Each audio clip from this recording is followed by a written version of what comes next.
स्वागत है Bible verse channel में। क्या आपने कभी सोचा है कि अंत समय कैसा होगा? क्या सच में ऐसा दिन आएगा जब परमेश्वर का प्रकोप 7 कटोरों के रूप में इस पृथ्वी पर उंडेला जाएगा? क्या हम उस समय के लिए तैयार हैं? बाइबल में प्रकाशित वाक्य 16 में वर्णित इन 7 कटोरों की भविष्यवाणी हमें एक गंभीर चेतावनी देती है। यह केवल प्रतीकात्मक बातें नहीं है, बल्कि यह उन वास्तविक घटनाओं का दर्शाता है जो इस संसार के अंत में घटित होंगी। आज हम इन 7 कटोरों का गहराई से अध्ययन करेंगे, उनके अर्थ को विस्तार से समझेंगे और जानेंगे कि यह हमारे जीवन से कैसे संबंधित है। इस संदेश को ध्यान से सुने, क्योंकि यह आपके जीवन को बदल सकता है। तो आइए इस यात्रा की शुरुआत एक प्रार्थना के साथ करें। हे सर्वशक्तिमान परमेश्वर, हम तेरे अनुग्रह और दया के लिए धन्यवाद करते हैं।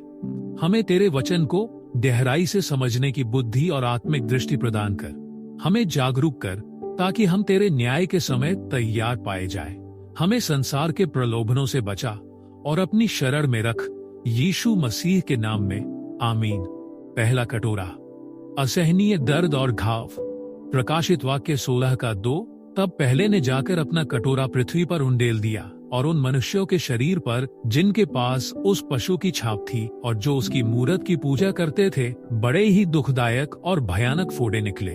आमीन। यह कटोरा उन लोगों पर उंडेला जाता है जो शैतान की योजना को स्वीकार कर चुके हैं, जो मसीह का विरोध करने वाले पशु की छाप ग्रहण कर चुके हैं और उसकी मूरत की पूजा कर चुके हैं। इसका अर्थ है, यह न्याय उन लोगों के लिए है जो परमेश्वर की चेतावनी को अनसुना करके शैतानी व्यवस्था का हिस्सा बन जाते हैं। इस कटोरे के तहत असहनीय दर्द, जलन और फोड़े उभरेंगे, जो इन लोगों की प्रत्यक्ष सजा होगी। यह उन लोगों को भी चेतावनी देता है जो आज परमेश्वर की जगह संसार की चीजों को प्राथमिकता देते हैं। यह कटोरा हमें सिखाता है कि हमें केवल परमेश्वर की ओर देखना चाहिए। जो लोग शैतान की चालों में फंस जाते हैं, वे भयानक पीड़ा में पड़ जाते हैं। हमें इस संसार के झूठे सुखों से सावधान रहना चाहिए और परमेश्वर की सच्चाई में बने रहना चाहिए। दूसरा कटोरा, समुद्र का रक्त में बदलना। प्रकाशित वाक्य 16 का 3। दूसरे स्वर्गदूत ने अपना कटोरा समुद्र पर उंडेल दिया और समुद्र मृतक के समान रक्तमय हो गया और उसमें जितने जीवधारी थे सब मर गए। आमीन। इस कटोरे के परिणाम स्वरूप समस्त समुद्री जीवन समाप्त हो जाएगा। यह परमेश्वर के सृजन को नष्ट करने वालों के लिए न्याय है। इससे व्यापार, भोजन आपूर्ति और समुद्री परिवहन भी प्रभावित होंगे, जिससे पूरी दुनिया संकट में आ जाएगी। समुद्र का रक्त में बदलना एक चेतावनी है कि संसार अपनी पापमयता में डूबा हुआ है। यह न्याय दर्शाता है कि परमेश्वर कितना गंभीर है जब बात उसके न्याय की आती है। हमें यह समझना चाहिए कि परमेश्वर हमें बार बार चेतावनी देता है, लेकिन यदि हम उसकी अवहेलना करते हैं तो न्याय अवश्य होगा। तीसरा कटोरा, नदियों और जल स्रोतों का रक्त में बदलना। प्रकाशित वाक्य 16 का 4 से 7।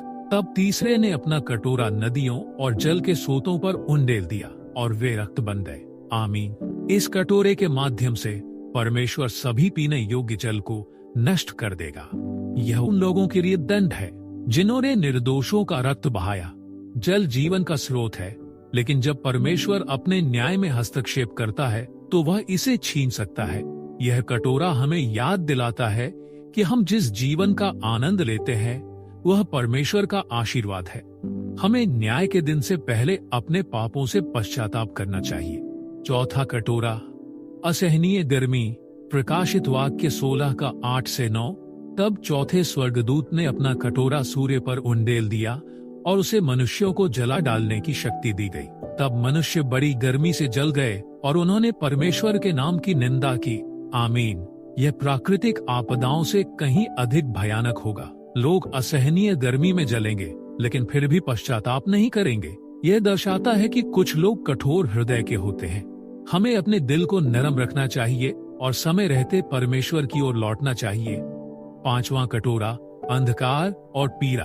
प्रकाशित वाक्य 16 का 10 से 11। तब पांचवे ने अपना कटोरा उस पशु के सिंहासन पर उंडेल दिया और उसके राज्य में अंधकार छा गया और लोग पीड़ा के मारे अपनी जीभ चबाने लगे।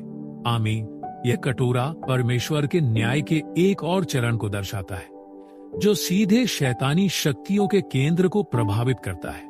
जब ये कटोरा उंडेला जाता है तो पशु का सिंहासन अंधकार से भर जाता है।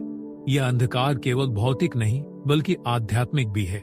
यह उस झूठे राज्य की असलियत को प्रकट करता है जिसे शैतान ने संसार में फैलाया था। यह दिखाता है कि जब परमेश्वर का प्रकाश हटा लिया जाता है तो केवल अंधकार ही बचता है, जैसे मिस्र पर 10 विपत्तियों में अंधकार आया था। निर्गमन 10 का 21 से 23 में लिखा है। वैसे ही यहाँ भी एक दैवीय न्याय दिखाई देता है। लोग इतनी पीड़ा में होंगे कि वे अपनी जीभ चबाने लगेंगे, जो यह दर्शाता है कि यह दुख केवल बाहरी नहीं बल्कि आंतरिक भी होगा। यह संसार की दुष्ट व्यवस्था पर सीधा प्रहार करेगा, जिससे लोगों को यह एहसास होगा कि उनकी शक्ति और संसाधन उन्हें नहीं बचा सकते। यह उन लोगों के लिए चेतावनी है जो शैतान के झूठे वादों पर विश्वास करके उसका अनुसरण करते हैं। परमेश्वर के बिना जीवन केवल अंधकार और पीड़ा से भरा होता है। ये कटोरा हमें सिखाता है कि जो लोग शैतान का अनुसरण करते हैं वे धीरे धीरे आत्मिक रूप से अंधकार में चले जाते हैं। जब कोई परमेश्वर से दूर होता है तो उसकी आत्मा धीरे धीरे निष्प्राण हो जाती है। ये दिखाता है कि कैसे पाप हमें आत्मिक रूप से अंधा कर सकता है। जो लोग संसार की चमक दमक के पीछे भागते हैं वे अंततः निराशा और अंधकार में गिर जाते हैं। यीशु ने कहा, मैं संसार की ज्योति हूँ, जो कोई मेरे पीछे चलेगा वह अंधकार में न चलेगा परंतु जीवन की ज्योति पाएगा। यूहन्ना 8 का 12 में लिखा है। यह हमें स्मरण कराता है कि हमें केवल मसीह की ज्योति में चलना चाहिए। शैतान लोगों को अपने वश में करने के लिए नकली प्रकाश दिखाता है, लेकिन वह प्रकाश अंततः अंधकार में बदल जाता है। यह हमें आत्मिक रूप से जागरूक रहने के लिए प्रेरित करता है। हमें अपने जीवन की प्राथमिकताओं को फिर से जांचने की आवश्यकता है। यह दर्शाता है कि सांसारिक आनंद केवल अस्थायी होते हैं, लेकिन परमेश्वर की ज्योति शाश्वत है। हमें पाप से मुक्ति पाने के लिए परमेश्वर की ओर मुड़ना चाहिए। यह हमें चेतावनी देता है कि समय रहते हमें पश्चाताप करना चाहिए। छठा कटोरा, युद्ध की तैयारी। प्रकाशित वाक्य 16 का 12 से 16। तब छठे स्वर्गदूत ने अपना कटोरा महान नदी फिरात पर उंडेल दिया। आमीन। इसका अर्थ है फिरात नदी का जल सूख जाना एक महत्वपूर्ण भविष्यवाणी है। यह दर्शाता है कि परमेश्वर अंत समय की घटनाओं की तैयारी कर रहा है। यह इस बात का प्रतीक है कि अब परमेश्वर का न्याय और भी निकट है। यह भविष्यवाणी बताती है कि शैतान अपने अंतिम आक्रमण की तैयारी कर रहा है। यह हमें सिखाता है कि हमें आत्मिक रूप से तैयार रहना चाहिए। यह उन लोगों के लिए चेतावनी है जो अभी भी पश्चाताप नहीं कर रहे हैं। यह हमें बताता है कि परमेश्वर अपने लोगों की रक्षा करेगा। यह हमें याद दिलाता है कि अंत समय की घड़ी निकट है। यह हमें मसीह में स्थिर रहने की प्रेरणा देता है। हमें प्रार्थना और आत्मिक युद्ध के लिए तैयार रहना चाहिए। सातवां कटोरा, भूकंप और भारी विनाश। प्रकाशित वाक्य 16 का 17 से 21। तब सातवें स्वर्गदूत ने अपना कटोरा हवा में उंडेल दिया और स्वर्ग से यह शब्द हुआ, हो चुका। आमीन। यह परमेश्वर के अंतिम न्याय को दर्शाता है। यह पूरी पृथ्वी को हिला देगा। यह सभी को दिखाएगा कि परमेश्वर ही सर्वोच्च है। यह हमें सिखाता है कि अब कोई मुक्ति का अवसर नहीं बचा है। यह परमेश्वर की महिमा और न्याय का अंतिम प्रगटीकरण है। यह हमें याद दिलाता है कि परमेश्वर की योजना पूरी होने वाली है। यह हमें प्रोत्साहित करता है कि हम यीशु में दृढ़ रहें। यह हमें प्रोत्साहित करता है कि हमें अभी पश्चाताप करना चाहिए। यह हमें याद दिलाता है कि परमेश्वर के बिना सब कुछ व्यर्थ है। हमें अब से ही अपने जीवन को परमेश्वर के अनुसार व्यवस्थित करना चाहिए। आमीन। तो चलिए देखते हैं सातों कटोरा समाप्त होने के बाद हमें क्या सीख मिला। पहला, परमेश्वर का न्याय अटल है। सातवें कटोरे के उंडेलने के बाद स्वर्ग से आवाज आती है, हो चुका। यह दिखाता है कि परमेश्वर का न्याय निश्चित है और अब कोई बदलाव नहीं होगा। परमेश्वर धैर्यवान है। वे अवसर देते हैं, चेतावनी देते हैं, लेकिन जब लोग नहीं सुनते तो न्याय आता है। हमें उनकी चेतावनियों को गंभीरता से लेना चाहिए, वरना हमें परिणाम भुगतने पड़ेंगे। दूसरा, परमेश्वर के बिना जीवन व्यर्थ है। भूकंप, पत्थरों की वर्षा और तबाही यह दर्शाते हैं कि इस संसार की हर चीज नष्ट हो सकती है। यीशु ने कहा, स्वर्ग और पृथ्वी टल जाएंगे परंतु मेरी बातें कभी न टलेंगी। मत्ती 24 का 35 में यह वचन लिखा है, जो लोग सिर्फ सांसारिक सुखों के पीछे भागते हैं वे अंत में खाली हाथ रह जाते हैं। सच्चा जीवन केवल परमेश्वर में है। तीसरा, अब पश्चाताप करने का समय है। 7वें कटोरे के बाद कोई दूसरा अवसर नहीं मिलेगा, लेकिन जब तक वह दिन नहीं आया है, हमें यीशु मसीह के पास आकर अपने पापों का पश्चाताप करना चाहिए। बाइबल कहती है, देखो अभी वह प्रसन्नता का समय है, देखो अभी वह उद्धार का दिन है। 2 कुरिन्थियों 6:2 में लिखा है यह वचन। अगर हम आज परमेश्वर की ओर नहीं मुड़ेंगे तो बाद में पछताना पड़ेगा।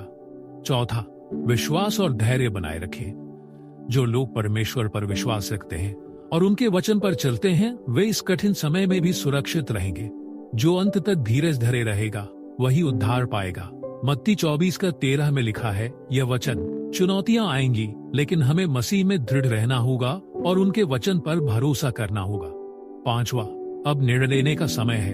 अब सोचने का नहीं, कार्य करने का समय है। क्या हम संसार की ओर जाना चाहते हैं या परमेश्वर की ज्योति में रहना चाहते हैं? मैंने तुम्हारे सामने जीवन और मृत्यु, आशीष और शाप को रखा है, इसलिए तू जीवन को चुन। व्यवस्था विवरण 30:19 में यह वचन लिखा है, हमें आज ही परमेश्वर को प्राथमिकता देनी चाहिए और उनके मार्ग पर चलना चाहिए। देर करने से कहीं बहुत देर ना हो जाए। आमीन।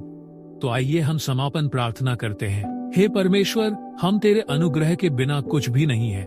हमें अपनी ज्योति में चलने दे। हमें संसार के प्रलोभनों से बचा और अपने सत्य में बनाए रख। हमारे हृदयों को परिवर्तित कर ताकि हम तेरे वचन पर चले और अंधकार से दूर रहें। हमारे परिवारों, हमारे प्रियजनों और इस पूरे संसार पर अपनी दया बनाए रख। हमें अपनी आत्मा से भर दे और अपने मार्ग पर चलने की शक्ति दे। आमीन।